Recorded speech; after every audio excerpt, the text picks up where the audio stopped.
Good evening, everybody. Hello and welcome to another Wednesday night Bible study here at Faith Baptist Church's Facebook and YouTube Live. I hope you guys are having a good day. I think I saw something pop up on the GroupMe.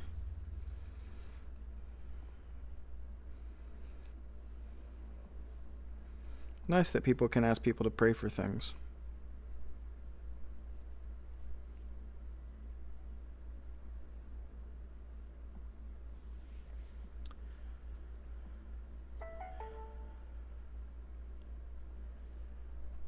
Sylvia said Lonnie Boulder is back in the hospital having back surgery tomorrow. I don't have time. Please pray for him. So you guys pray for Lonnie. I don't see anything new.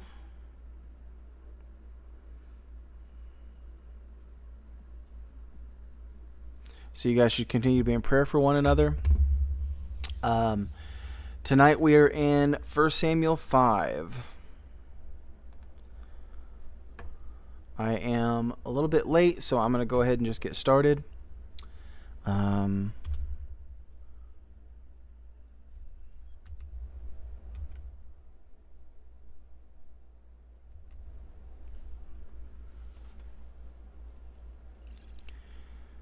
be back.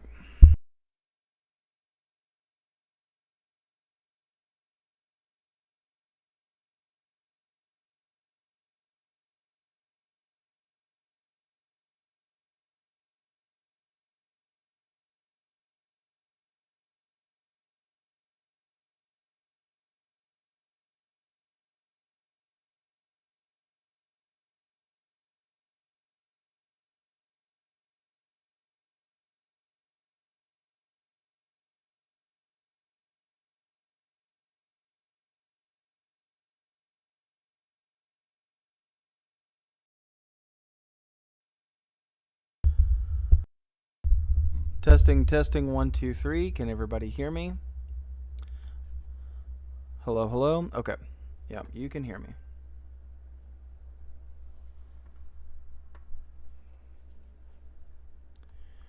Let me fix the stream since everything everywhere falls apart all the time.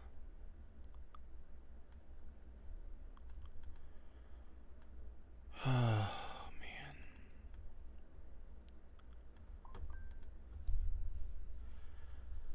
Okay. 1 Samuel 5.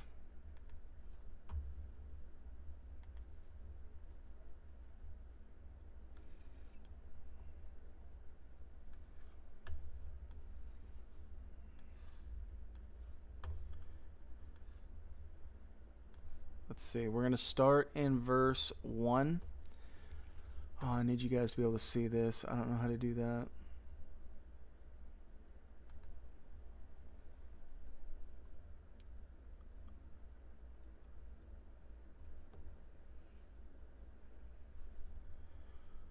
I think maybe window capture.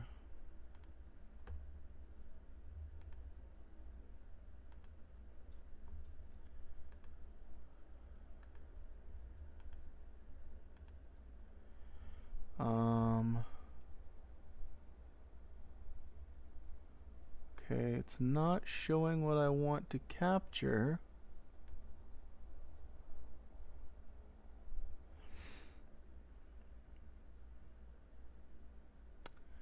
Well, that was a lot of time wasted today. Okay, I made a map that the computer will not allow me to show you. Let's just go through it. Let's just get this over with. And the Philistines took the ark of God and brought it from Ebenezer unto Ashdod. When the Philistines took the ark of God, they brought it into the house of Dagon and set it by Dagon. And when Ashdod arose early on the morrow, behold, Dagon was fallen upon his face to the earth before the ark of the Lord. And they took Dagon and set him in his place again. And when they arose early on the morrow morning, behold, Dagon was fallen upon his face to the ground before the ark of the Lord. And the head of Dagon and both of the palms of his hands were cut off upon the threshold. Only the stump of Dagon was left to him. So, verse 2... we see this is after last week we talked about how they used the Ark of the Covenant to is like a weapon for battle, and it doesn't work like that. But they didn't know that because they hadn't done their due diligence with the Lord. They had no relationship with God at this point. And so they had just ran into battle with the Ark of the Covenant, assuming it would work like it does in that Indiana Jones movie, and it does not. And they lost, and the Philistines took the Ark of the Covenant as sort of their trophy for victory. And so this is what has taken place afterwards. So it says that they took the Ark of the Covenant and they brought it into the house of Dagon in verse 2 there. So in contrast to the previous chapter where we saw Israel misunderstand and overestimate the power of the Ark of the Covenant and its connection to God, here we see the Philistines underestimate the same. They assumed it was nothing more than a trinket made of gold, but God had Israel make this sacred box as a picture of the coming Messiah and to teach them their need of mercy. So it only makes sense that God wouldn't want it associated with the idolatrous worship of a false god. We just read in verses 3 and 4 where it said Dagon was fallen upon his face as the Ark of the Covenant was in that place. God had made it so that this statue made of stone or wood or whatever it was had fallen apart. They try to put it back together and then it falls apart worse. And this happening only after they bring the Ark of the Covenant in. But it says that in verse 3... and in verse 4, but then in verse 4 it says that it was fallen on the ground before the ark of the Lord. And the phrasing there sort of indicating that this is something that God made happen. But this is exactly the kind of imagery that God likes to use when trying to teach a Gentile nation to put away their false gods and to worship the one true God of heaven. Maybe you recall the 10 plagues of Egypt back in Exodus. God used those 10 plagues to free his people. We know that story. But what some people don't know is that each plague corresponds to a specific Egyptian god that was currently being worshipped. So God is using this moment with Dagon to sort of give these Philistines the idea that he is mightier than their God, just like he did with the Egyptians. He's literally tearing down idols. So the question remains for us this evening is, what idols is the Lord trying to remove from our lives? What is God trying to do in us, and are we responding to it the way that we ought to? Because the story doesn't end there. We continue in verse 5. It says, "Therefore neither the priests of Dagon nor any that come into Dagon's house tread on the threshold of Dagon in Ashdod unto this day. But the hand of the Lord was heavy upon them of Ashdod, and he destroyed them and smote them with emerods, even Ashdod and the coast thereof. And when the men of Ashdod saw that it was so, they said, The ark of God of Israel shall not abide with us, for his hand is sore upon us and upon Dagon our God. They sent therefore and gathered all the lords of the Philistines unto them, and said, What shall we do with the ark of the God of Israel? And they answered, Let the ark of the God of Israel be carried about unto Gath. And they carried the ark of the God of Israel about thither. And it was so that after they had carried it about, the hand of the Lord was against the city, and with a very great destruction. And he smote the men of the city, both small and great, and they had emerods in their secret parts." So we see in verse 6 right here, where it says, he destroyed them and smote them with emerods. Now, emerods, this is going to be a little uncomfortable for some of you, but emerods are hemorrhoids.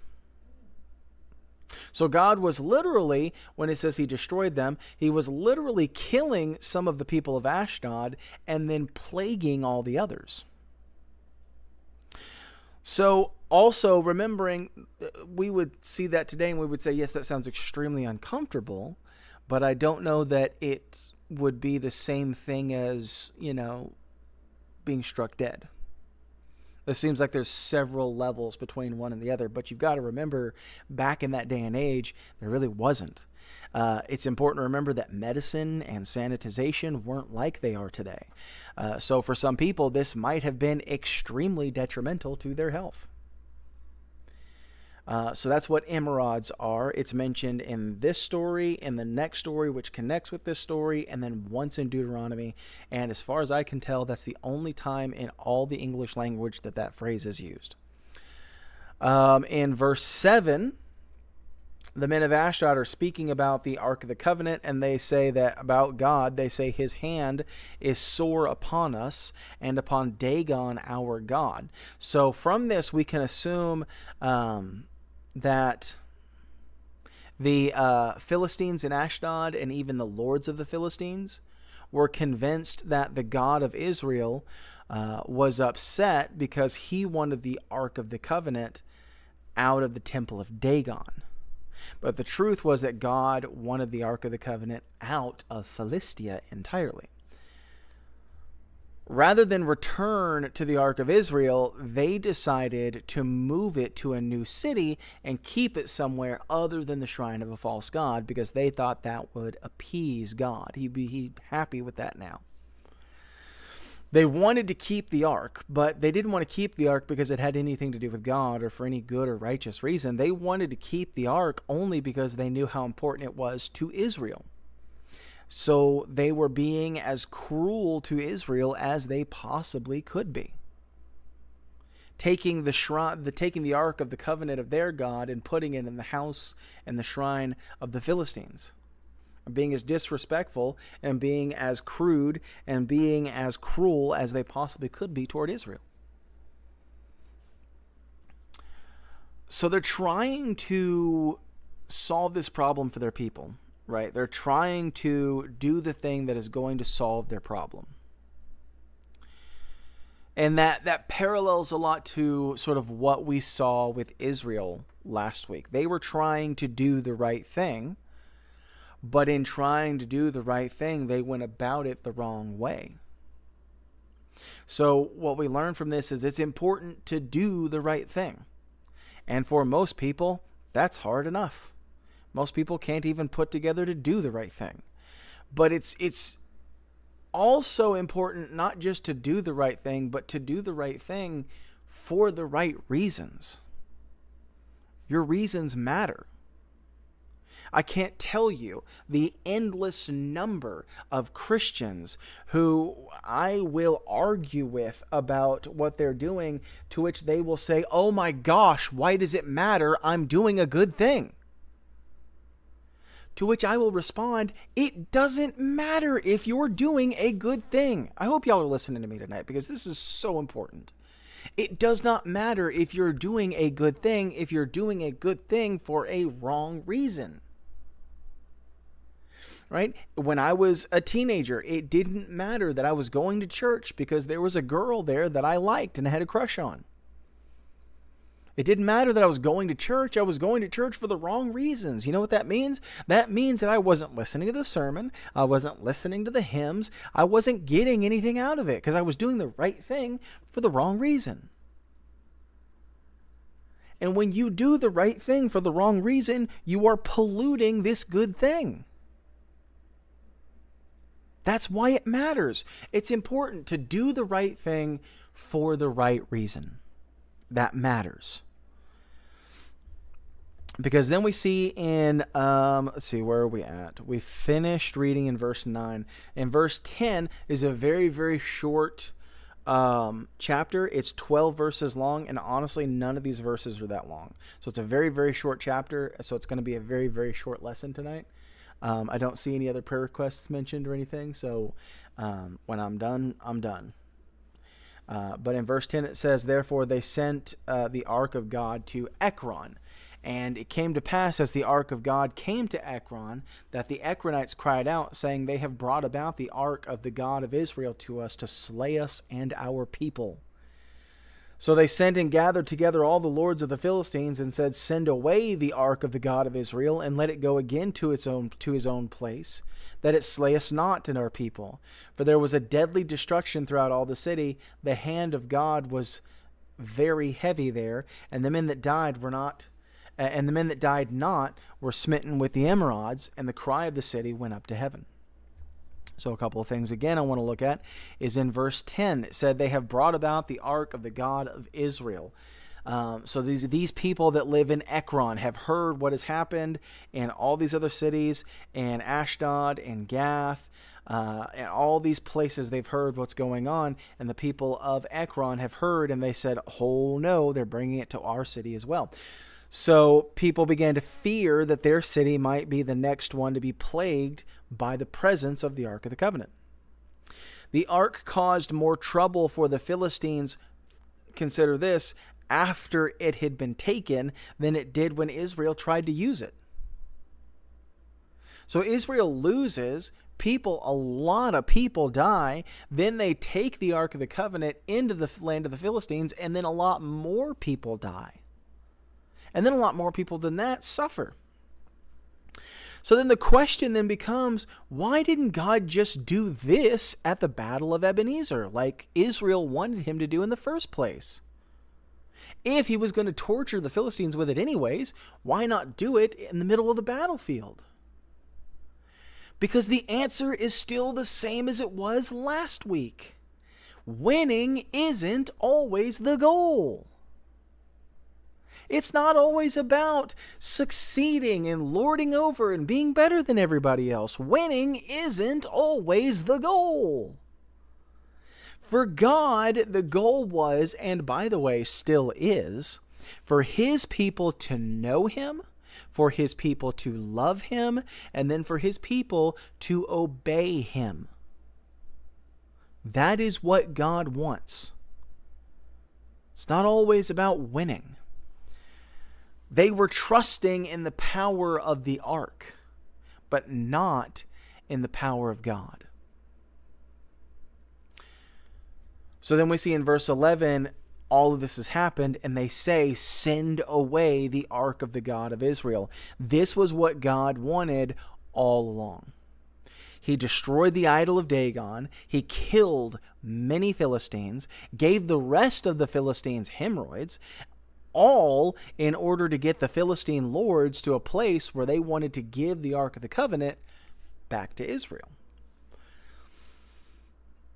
God does sometimes allow terrible things to happen. But that doesn't mean that those terrible things are his fault. Right? So many times people say, well, if there was an all-powerful, all-knowing God, then that means he could have prevented all the terrible things that have ever happened from happening, and then did not. So therefore it's his fault. If he could have done something about it and chose not to, then he's responsible for it. No, I'm sorry, that's not the case. If we cause a terrible thing to happen and God allows us to go through that pain so that we can learn from our failures and our mistakes, or so that maybe even if we didn't sin and it's not a punishment, but we're still going through something bad anyways, so that we can learn from it, or that we can watch God work through these things, it doesn't mean that because he didn't solve it quick enough or at all that it's now his fault. We caused it either in our own personal life or humanity as a whole through the sins of the world, Adam and then the sin corrupting the planet and so forth. We as human beings are the reason. We're the problem, not God. So if something terrible happens, it's not God's fault. If Israel, for example, hadn't tried to use the Ark of the Covenant as some kind of weapon, then it would have never been lost to the Philistines in the first place. They wouldn't have been overconfident in this battle, assuming they didn't have to actually fight because the Ark of the Covenant was going to just go out there and win it for them. All of those people didn't have to die in that battle, and then the Ark of the Covenant wouldn't have been out in the middle of a battlefield ready to be taken by the enemy in the first place. None of that is God's fault because Israel chose to make a bad decision. Right? So what am I saying? I'm saying all of that to say things may not always turn out the way that you plan for it to. But it's never too late to get on board with God's plan.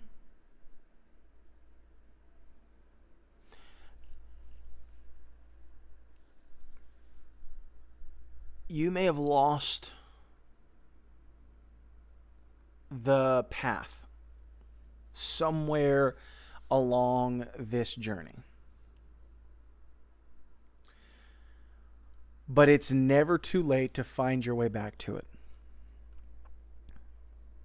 You've just got to find out where God is in this lost forest you found yourself in, and find your way back to the path that leads out to it. And once you do that, stick to it, and you'll find your way out. But sometimes it doesn't lead you in the direction that you want to go. It leads you in the direction that God wants you to go, and you have to learn to just accept that. It's never too late to get on board with God's plan. Well, that's our lesson for this evening. It is a short one, but I do want to thank you guys for being here. Thank you guys for supporting the church and everything. We will be back on Sunday morning for our Sunday school hour. For Cahoots, because it will be Ice Cream Sunday. I do want to remind you guys who are members of the church to please support us for the Saturday meet and greet out here at the park. I want you to support us in prayer, and I also want you to physically show up and participate and support, and that would mean the world to me and Amanda both. And like I said, we'll be back on Sunday for our next live stream, so